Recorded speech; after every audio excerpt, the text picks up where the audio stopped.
Like an interpretive painting out of the Renaissance, the Roseate Spoonbill is a wonder to stare at. And just like a painting, its appearance is left to interpretation and subjective tastes.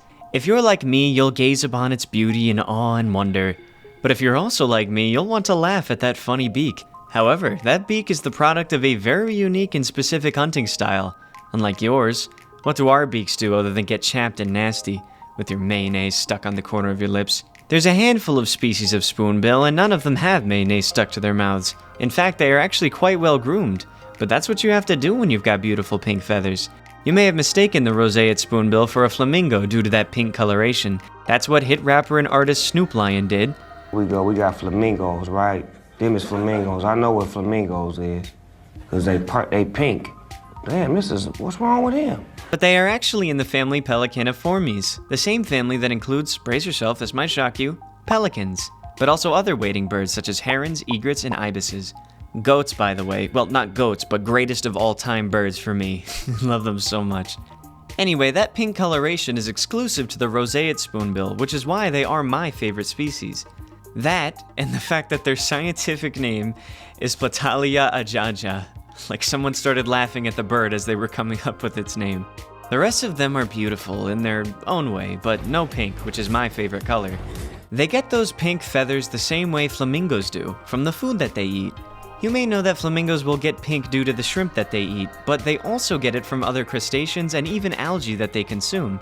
And this is why younger spoonbills will often be a lighter shade of pink than the adults.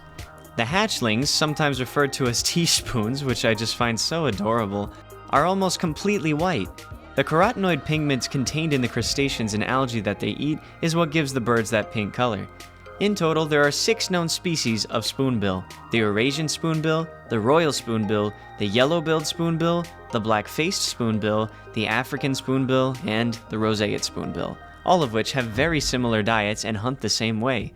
So why is it that the roseates are the only pinkies? That doesn't sound like something I should be calling them. The key seems to be their native range. The roseate spoonbill is the only member of its genus that lives in the western hemisphere, while the rest of the gang live in the eastern hemisphere. It seems their habitat contains higher concentrations of carotenoids in their environment and ergo their food. So that explains one feature of their appearance. But Valentina, you gorgeous young thing you ask, you still haven't explained how that goofy accessory of a mouthpiece helps them hunt, let alone be the peak of evolution. Their bill helps them feed in a few distinct ways. You might be thinking the bigger the bill, the bigger the beautiful batch of bodacious breakfast caught in the bill. But the truth is so much cooler than that. Whoa, that's a crocodile. Girl's acting like she sees that every day. Well, she probably does, actually. They hunt in this strange swaying motion, moving their faces from side to side as they wade in the water with their mouths wide open. Kind of looks like me when I lose my phone, which is BS because I just had it. Where could I have possibly put it? Having ADHD is not fun. What they're doing is creating very small whirlpools or vortexes in the water to stir up the environment.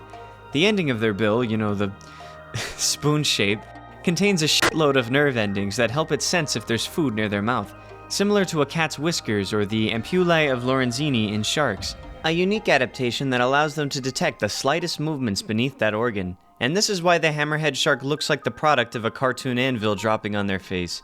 More room for those sensory organs.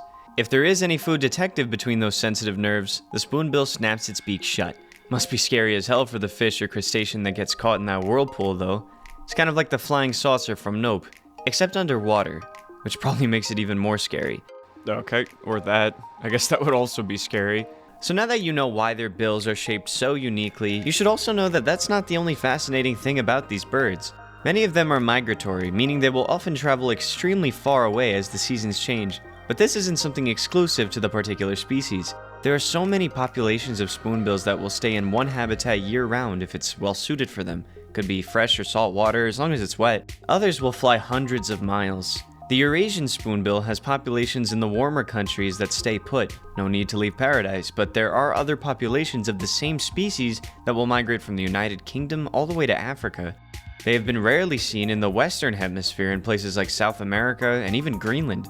A bird that doesn't seem to care where you'd expect them to live, that's for sure. The roseate spoonbill will have breeding populations in the southern US and a massive chunk of South America and stay year-round, but will also have non-breeding populations in Mexico. But whether you're migratory or not, you still gotta make time to make love.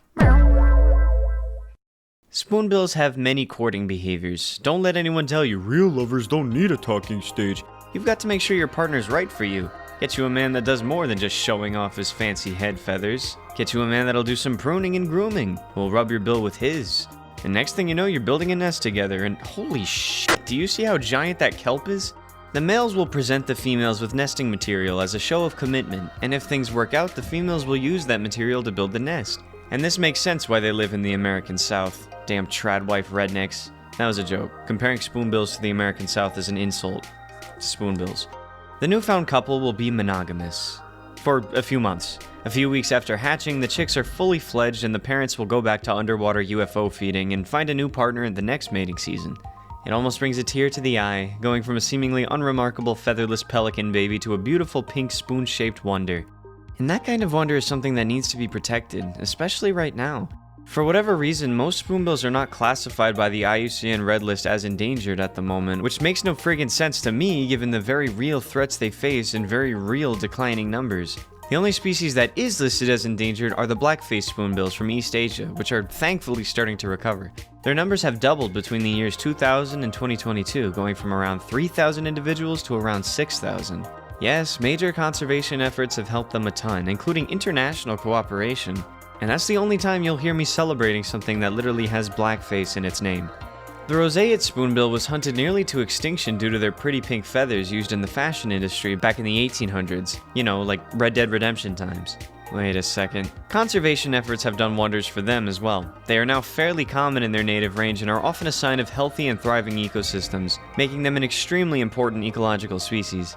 Sadly, even now they face the threat of habitat loss, and that applies to every species, especially the Roseate spoonbill as of late. There's been a recorded decline in their nests in Florida Bay and the Everglades thanks to habitat loss. You know, like the concentration camp being built in the middle of their fucking habitat. The spoonbill is one of the most unique birds in the world. It is equal parts weird, goofy, beautiful, and amazing. We may think they look funny, but that weirdness is also a part of their beauty and splendor. That weirdness works for them in their chill little slices of paradise. And they don't give a damn about what anyone else thinks of it.